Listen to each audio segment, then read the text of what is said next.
Hi everyone, Vito's back again with another edition of What's on Deck. And let's see what is on deck for this week. First of all, this is being teased by 9780 Design. It is a new deck coming to Kickstarter soon. And this is all we know about it. It's got is that a J or an 8? I don't even know what that is, but it's a black edition apparently of something coming June the 3rd to Kickstarter, so keep an eye out for that. I'll let you know what it is next week. 9870 Design, they've produced a few decks in the past, some bicycle decks. That was a few years ago.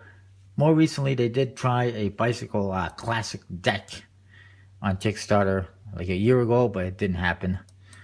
Next up, I mentioned this was seen on Keith Moon's Instagram. It's a time crack deck, and yeah, it's not overly exciting. It's just a crack in the back design. I can see this coming in multiple colors now. Oh, look, there's another color, black.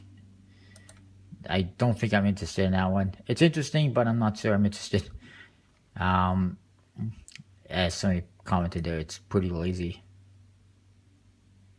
The back design sucks. A lot of people think the back design sucks. Yeah, that pretty much sucks. But all the cardists will love it. Next up, Bicycle Gorilla deck from Albino Dragon. They're thinking about launching this one again. But $15 for one deck. Just a fairly standard deck. No embossing or, foil or metallic inks or anything special on the tuck case or the cards. Is just only a bit pricey, I think. I mean, it seems like they're just trying to make a profit now by overcharging for the deck. And that's all it is overcharging as far as I'm concerned. I don't know if they're going to launch $5,000 goal. If it does launch, they will fund, but it's too much for me. I'm not interested. I'm not a big fan of Albino Dragon anymore anyway. Next up, Filter. I think that's how you pronounce that. Designed by Nick Vlau. Very interesting looking deck. Very nice looking. Looks like it's got like a Tree of Life type theme going on there. I don't know when or where this one's coming. I don't know if it's Kickstarter. I don't know if it's going to be Murphy's. But it looks pretty nice. Next up, I want to mention this one, 9livestarot.com.au. There's a new deck here, 9 Lives Playing Cards, limited edition. First 25 orders receive a bonus bridge size deck as well. They also have tarot decks, obviously. It's pretty nice artwork. Unfortunately, it's only PayPal only, which is not good for me. It does have a nice back design, nice court cards and everything. It is a little bit pricey though, $20 Australian, which is $15 US for one. Printed, I'm guessing, by MPC. There you see the artwork. Oops. It's pretty cool. I don't know if you can see the link, but it's 9livestarot.com.au if you're interested. 9 written out, not the number 9. Just the word 9. Anyway, next up, I want to mention these ones. They are available at it'syourairplane.com. It'syourairplane.com. It is World War II bicycle branded spotter playing cards. I just got a vintage deck not too long ago myself. But this is pretty nice. Nice new version. Done by this, I guess it's like a airplane museum type thing. And they come in red and blue. $14 US for a pair of decks, red and blue. I think that's a pretty good deal.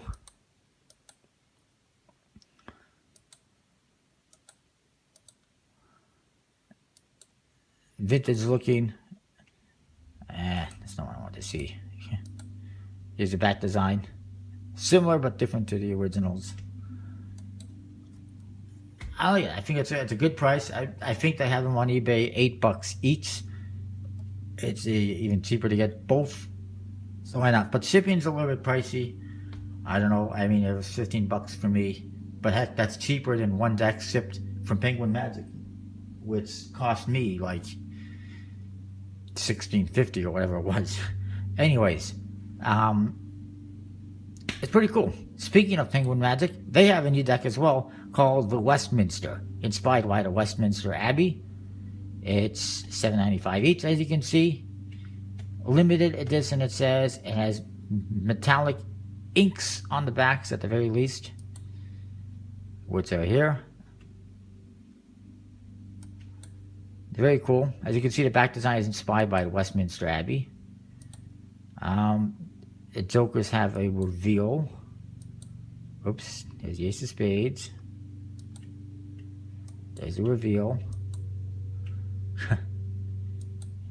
Another weird looking Joker. I'm guessing the number cards and court cards are standard, which makes sense because this is a magic company that is producing a deck for magicians to use. That's their target audience, so they're going to produce a deck that is going to be familiar enough that people can use it to perform with.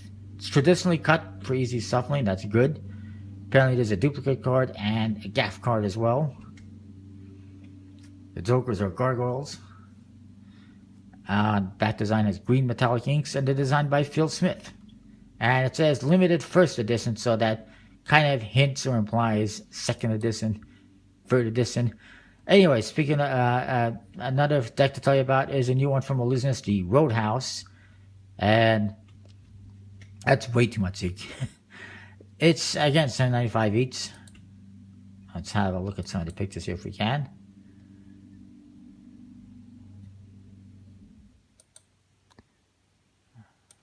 They're not bad. The back design is very simple, as you can see, casino style.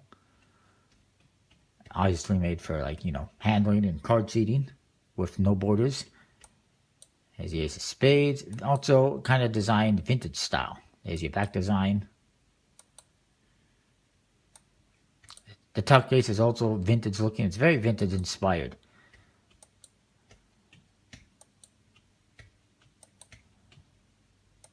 And they do have plans I've seen, and this is something that I find questionable, is they misspelled the word thief. It's I-E, not E-I. I know it's a common mistake, but it's misspelled. What the hell? These guys don't even know how to spell properly. Then again, they don't seem to know the definition of most words either. Or they ignore the definitions. I'll explain that in just a second. But it's pretty nice. It's vintage style. Illusionist, by the way, is currently having a sale. 10% off all playing cards automatically up until, I guess it's Tuesday, up until May 31st. And I use the term all loosely because apparently so does Illusionist, because they say it's all playing cards. But as we know, when it comes to Illusionist, they do not mean all. This deck and the Madison Blanks are not included in the all playing cards, or 10% off. And that to me is just, I don't know. I don't understand why they do this. I mean, obviously they can't say, well, 10% off most playing cards or 99% of the playing cards. But why not just do all? Why not just give 10% off? On those decks. Or why not wait until, June to do 10% off? Because by that point in time, most people will have gotten the Roadhouse deck and they won't be losing out on it. I don't know. It's just, I hate when they do that. It's like 10% off all. Or Black Club members get every deck free. And then it turns out it's not every deck or all decks. And it's the same thing as, I've been saying before with other stuff. It's just, they don't seem to know the definition of words, or they seem to just ignore them, or just, I don't know. It's annoying. Anyways, that is that. I think that's everything. The Greek pottery deck from Emmanuel Voltaire coming June the 2nd, 2 p.m. Central Time to Kickstarter. That's the last in his ancient series of decks. The fourth one, the last one. And that is that. Don't forget to comment, rate, subscribe. Let me know what you think. I'll see you next time. Thanks for watching. Check out my sponsors, links, and discount codes in the description box below.